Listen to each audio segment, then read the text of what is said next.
नमस्कार. आज आपण बघणार आहोत एकदम मऊ लुसलुशीत अगदी तोंडात टाकताच विरघळेल अशी सांज्याची पोळी. प्रवासामध्ये सुद्धा 3-4 दिवस टिकेल अशी ही सांज्याची पोळी किंवा शिरा पोळी कशा प्रकारे केली जाते ते आज आपण या व्हिडिओमध्ये बघणार आहोत. एकदम मऊ खुसखुशीत अशी ही पोळी आहे.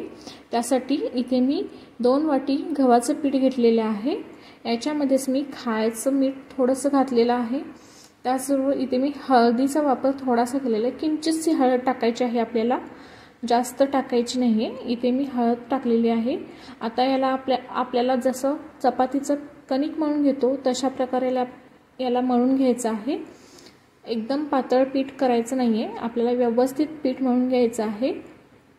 अशा प्रकारे पोळी तुम्ही बनवलात तर ही पोळी जास्तीत जास्त 2 ते 3 दिवस टिकते.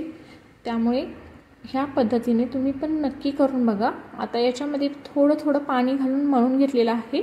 अशा प्रकारे आपल्याला कणिक मळून घ्यायचे आहे. याला थोडंसं तेलाचा हात लावून घेतलेला आहे. आता ते 10 मिनिटासाठी मी बाजूला ठेवलेलं आहे. आता मी ते गूळ किसून घेतलेला आहे. 1 वाटी गूळ किसून घेतलेला आहे आणि 1 वाटी पाणी घातलेलं आहे मी.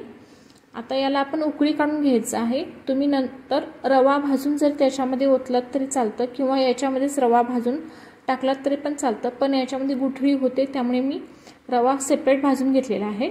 आता मी बारीक रवा घेतलेला आहे. तुपामध्ये घालून याला आपण व्यवस्थित भाजून घ्यायचं आहे.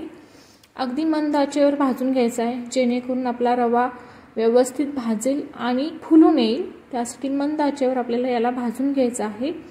रवा बारीक असला तरी चालेल, मोठा असेल तर पाणी जास्त लागतं, पण बारीक असला तर पाणी शक्यतो कमी लागतं. हे बघा, अशा प्रकारे आपला इथे रवा भाजून घेतलेला आहे.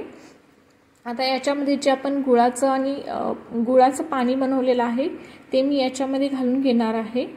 तुम्ही गूळ पाण्यामध्ये सुद्धा रवा घालून मिक्स केला तरी देखील चालतं, पण मी ते रव्यामध्ये नंतर ओतून घेतलेलं आहे पाणी, जेणेकरून मला ते पिठाचा अंदाज येईल आणि आपलं हे सांजा जो आहे तो व्यवस्थित तयार होईल. हे बघा, अशा प्रकारे जास्त आपला पातळ पण होणार नाही. इथे मी लागेल तसं हे गुळाचं पाणी घालून घेतलेलं आहे. अशा प्रकारे मी इथे सांजा व्यवस्थित बनवून घेतलेला आहे. याला 1-2 ते 3 मिनिटं याला शिजवून घ्यायचं आहे. आपला रवा व्यवस्थित भाजलेला आहे. बारीक असल्यामुळे तो चिकट राहतो आणि सांज्याची पोळी एकदम मऊ आणि खुसखुशीत होते.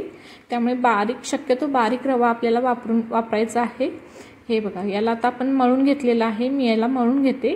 आता आपलं कणिक सुद्धा मस्तपैकी मऊ झालेलं आहे. याला 2 मिनिटं आणखी आपल्याला मळून घ्यायचं आहे, जेणेकरून एकदम मऊसूत होईल. आता याचे आपल्याला छोटे छोटे गोळे करून घ्यायचे आहेत. गोळे व्यवस्थित करून घ्यायचे. गोळ्याची साईज थोडी कमी ठेवायची आणि जो आपण सांजा बनवलेला आहे तो याच्यामध्ये जास्त घालायचा. त्यामुळे पोळी अगदी मऊ आणि लुसलुशीत होते. हे बघा, अशा प्रकारे मी इथे पारी बनवून घेतलेली आहे. आता याच्यामध्ये ती सांज्याची जो आहे तो गोळा व्यवस्थित बनवून घ्यायचा आहे आणि अशा प्रकारे हळूहळू आपल्याला खालून व्यवस्थित दाब देऊन याला वरती आपण व्यवस्थित कणिक आणून त्याचा व्यवस्थित गोळा बनवून घ्यायचा आहे. हे बघा, अशा प्रकारे आपल्याला याच्या पाऱ्या बनवून घ्यायच्या आहेत आणि वरती जे पीठ आलेलं आहे ते आपल्याला अगदी सहजपणे याला वरती दाबून व्यवस्थित आपल्याला हाताने पहिल्यांदा दडपून घ्यायचं आहे. कारण की सांजा असल्यामुळं काय होतं की फुटण्याची शक्यता आहे. मी ते तांदळाचं पीठ वापरलेलं आहे लाटण्यासाठी. तांदळाचं पीठ वापरल्यामुळे काय होतं की आपली जी चपाती किंवा जी पोळी आहे ती फुटत नाही आणि अगदी व्यवस्थित आणि सहज लाटता येते. त्यामुळे शक्यतो तांदळाचं पिठावर तुम्ही लाटून घेऊ शकता, आपलं सांजा बाहेर निघत नाही. हे बघा, अशा प्रकारे मी इथे पोळी व्यवस्थित लाटून घेतलेली आहे आणि कुठेही अजिबात फाटलेली नाही आहे. अगदी सहज आणि व्यवस्थित लाटता येते. ही पोळी तुम्ही प्रवासामध्ये घेऊन गेलात तर 2 ते 3 दिवस टिकते आणि खायलाही खूप छान लागते. पुरणपोळीला जास्त वेळ लागतो, त्यापेक्षा ही अगदी कमी वेळामध्ये आणि पटकन होणारी अशी सांज्याची पोळी आहे. आता गरम तवा झालेला आहे. आता त्याच्यावरती आपण पोळी टाकून घेऊ.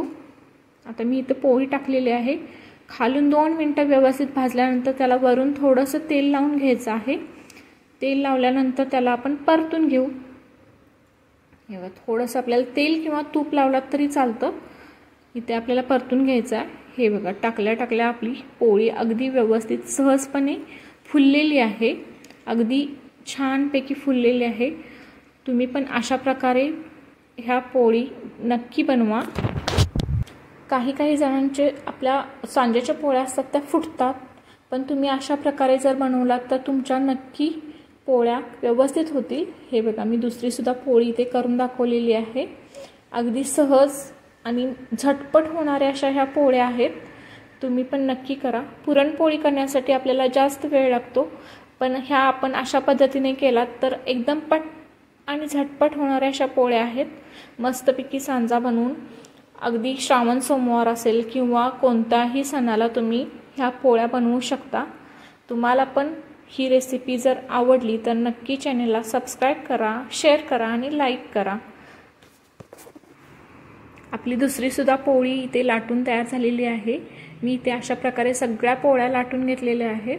अगदी एकही ठिकाणी न फुटता पोळ्या आपल्या तयार झालेल्या आहेत। तुम्ही सुद्धा ह्या अशा प्रकारे योग्य प्रमाण घेऊन जर पोळ्या बनवलात तर तुमच्या सुद्धा नक्की अशा प्रकारे होतील, अजिबात फुटणार नाहीत। अगदी मऊ आणि छान अशा तोंडात विरघळतील अशा प्रकारे ह्या पोळ्या होतात।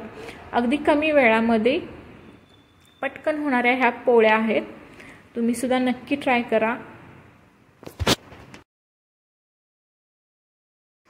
कोणी पाहुणे आले तर पटकन करता येतील किंवा प्रवासामध्ये नेता येतील अशा प्रकारे ह्या झटपट आणि पटकन होणाऱ्या अशा पोळ्या आहेत।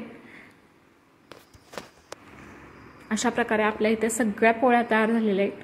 अगदी कमी वेळामध्ये मऊ लुसलुशीत आणि टम्म फुगलेल्या पोळ्या इथे तयार झालेल्या आहेत। अगदी तुम्ही पण नक्की ट्राय करा आणि व्हिडिओ आवडला तर व्हिडिओला लाईक करा आणि चॅनलला सबस्क्राइब करा।